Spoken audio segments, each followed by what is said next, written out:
ಮುಡಾ ಹಗರಣದಲ್ಲಿ ತೀವ್ರಗೊಂಡ ಲೋಕಾಯುಕ್ತ ಅಧಿಕಾರಿಗಳ ತನಿಖೆ ಕೊನೆ ಘಟ್ಟಕ್ಕೆ ಬಂದೇ ಬಿಡ್ತಾ ಲೋಕಾಯುಕ್ತ ಅಧಿಕಾರಿಗಳ ತನಿಖೆ ಅನ್ನೋ ಪ್ರಶ್ನೆ.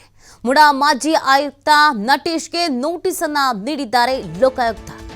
ನವೆಂಬರ್ 19ಕ್ಕೆ ವಿಚಾರಣೆಗೆ ಹಾಜರಾಗಬೇಕು ಅಂತ ನೋಟಿಸ್ನಲ್ಲಿ ಉಲ್ಲೇಖಿಸಲಾಗಿದೆ. 2022ರಲ್ಲಿ ಸಿದ್ದರಾಮಯ್ಯ ಪತ್ನಿ ಪಾರ್ವತಿಗೆ 14 ನಿವೇಶನ ಮಂಜೂರಾಗಿತ್ತು. 50-50 ನಿಯಮದಲ್ಲಿ ನಿವೇಶನ ಮಂಜೂರನ್ನ ಮಾಡಿದ ನಟೇಶ್ ಕಾಲದಲ್ಲಿ ಸಾಕಷ್ಟು ಜನರಿಗೆ ಇದೇ 50-50 ನಿಯಮದಲ್ಲಿ ನಿವೇಶನ ಮಂಜೂರಾಗಿದೆ.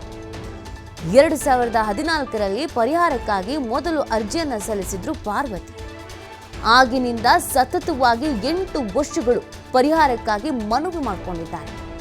ಅಂತಿಮವಾಗಿ 2022ರಲ್ಲಿ ನಟೇಶ್ ಮುಡಾ ಆಯುಕ್ತರಾಗಿದ್ದಾಗ ಪರಿಹಾರ ಮಂಜೂರಾಗಿದೆ.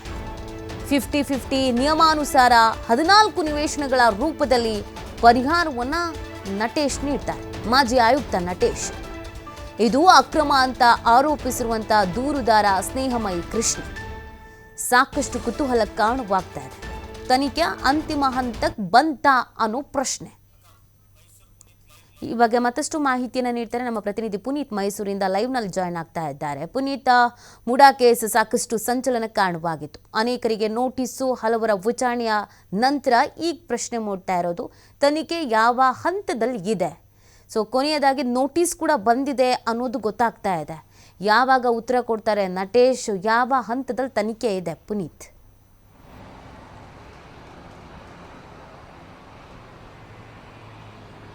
ನೀತಿ, ಈಗಾಗಲೇ ಮೂಡಾದಲ್ಲಿ ನಡೆದಿರತಕ್ಕಂಥ ನಿವೇಶನ ಹಂಚಿಕೆಯ ಹಗರಣ ಏನಿದೆ ಇಡೀ ರಾಜ್ಯದಲ್ಲೇ ಸದ್ದನ್ನ ಮಾಡಿರ್ತಕ್ಕಂಥದ್ದು.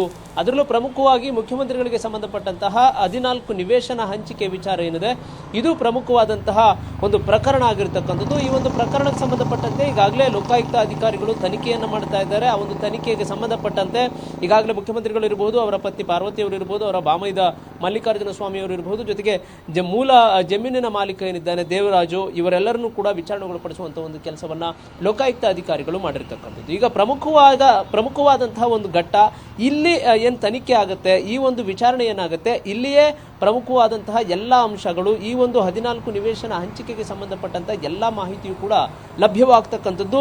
ಈಗ ವಿಚಾರಣೆಗೊಳಪಡ್ತಾ ಇರತಕ್ಕಂಥ ಇಂದಿನ ಆಯುಕ್ತ ನಟೇಶ್ ಏನಿದ್ದಾರೆ ಅವರು ಈಗ ವಿಚಾರಣೆಗೊಳಪಡ್ತಾರೆ. ಅವರಿಗೆ ನೋಟಿಸನ್ನು ಈಗಾಗಲೇ ಲೋಕಾಯುಕ್ತ ಅಧಿಕಾರಿಗಳು 19ನೇ ತಾರೀಕು ಬೆಳಗ್ಗೆ 10 ಗಂಟೆಗೆ ಮೈಸೂರಿನ ಲೋಕಾಯುಕ್ತ ಕಚೇರಿಗೆ ಹಾಜರಾಗಬೇಕು ಅಂತ ಹೇಳಿ ಕೊಡಲಾಗಿದೆ.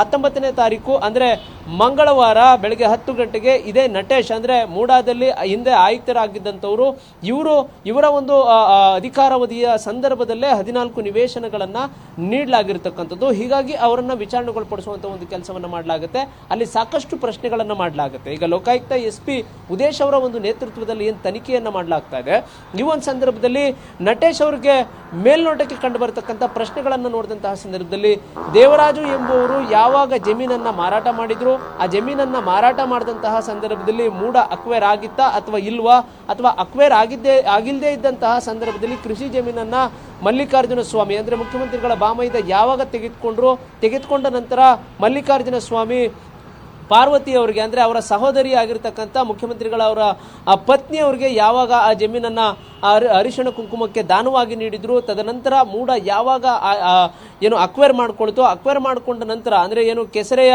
ಸರ್ವೆ ನಂಬರ್ 264ರ 3 ಎಕರೆ 16 ಗುಂಟೆ ಜಮೀನನ್ನು ಯಾವಾಗ ಅಕ್ವೇರ್ ಮಾಡಿಕೊಂಡ ನಂತರ ಆ ಒಂದು ಜಮೀನಿಗೆ ಅಂದರೆ ಬದಲಿಯಾಗಿ 50-50 ಅನುಪಾತದಲ್ಲಿ ನಿವೇಶನವನ್ನು ಕೊಡಲಿಕ್ಕೆ ಯಾವ ಸಂದರ್ಭದಲ್ಲಿ ಅಲ್ಲಿ ಅನುಮತಿ ಸಿಕ್ತು, ಅಂದರೆ ಸದಸ್ಯರ ಒಂದು ಮೀಟಿಂಗ್ ಏನೇನು ಮಾಡಲಾಗಿತ್ತು ಅಲ್ಲಿ ಪ್ರಸ್ತಾಪ ಮಾಡಲಾಗಿತ್ತ, ಜೊತೆಗೆ ಆ ಒಂದು ಲ್ಯಾಂಡ್ ವ್ಯಾಲ್ಯೂಗೆ ತಕ್ಕಂತೆ ಪ್ರತಿಷ್ಠಿತ ಬಡಾವಣೆಯಲ್ಲಿ ಯಾಕೆ ಕೊಟ್ರಿ, ಜೊತೆಗೆ ಕೊಡ್ಲಿಕ್ಕೆ ಅವಕಾಶ ಇದೆಯಾ, ಯಾವ ಮಾನದಂಡದಲ್ಲಿ ಈ ಎಲ್ಲ ಪ್ರಕ್ರಿಯೆಗಳು ಕೂಡ ನಡೆದಿದ್ದಾವೆ, ಜೊತೆಗೆ ಇಲ್ಲಿ ಮುಖ್ಯಮಂತ್ರಿಗಳ ಪ್ರಭಾವ ಇದೆ ಅನ್ನೋದೇ ಇಲ್ಲಿ ಪ್ರಮುಖವಾದಂತಹ ಅಂಶವಾಗಿದೆ. ಹೀಗಾಗಿ ಮುಖ್ಯಮಂತ್ರಿಗಳ ಪ್ರಭಾವ ಏನಾದರೂ ಇತ್ತಾ, ಯಾರಾದರೂ ನಿಮ್ಗೆ ಇದನ್ನ ಒತ್ತಾಯ ಮಾಡತಕ್ಕಂಥ ಕೆಲಸವನ್ನು ಮಾಡಿದ್ರಾ, ಅಥವಾ ಹೀಗೆ ಇದಕ್ಕೆಲ್ಲದಕ್ಕೂ ಸಂಬಂಧಪಟ್ಟಂತ ಎಲ್ಲ ಸಂಪೂರ್ಣವಾದಂತಹ ವಿವರವನ್ನು ಪಡೆದುಕೊಳ್ಳುವ ಸಲುವಾಗಿ ಈಗ ನಟೇಶ್ ಅವರಿಗೆ ಲೋಕಾಯುಕ್ತ ಅಧಿಕಾರಿಗಳು ನೋಟಿಸ್ ಅನ್ನ ಕೊಟ್ಟಿರತಕ್ಕಂಥದ್ದು. ನೀತಿ ಫೈನ್, ಥ್ಯಾಂಕ್ ಯು ಪುನೀತ್, ಆಮೇಲೆ ಡೀಟೇಲ್ಸ್ಗಾಗಿ.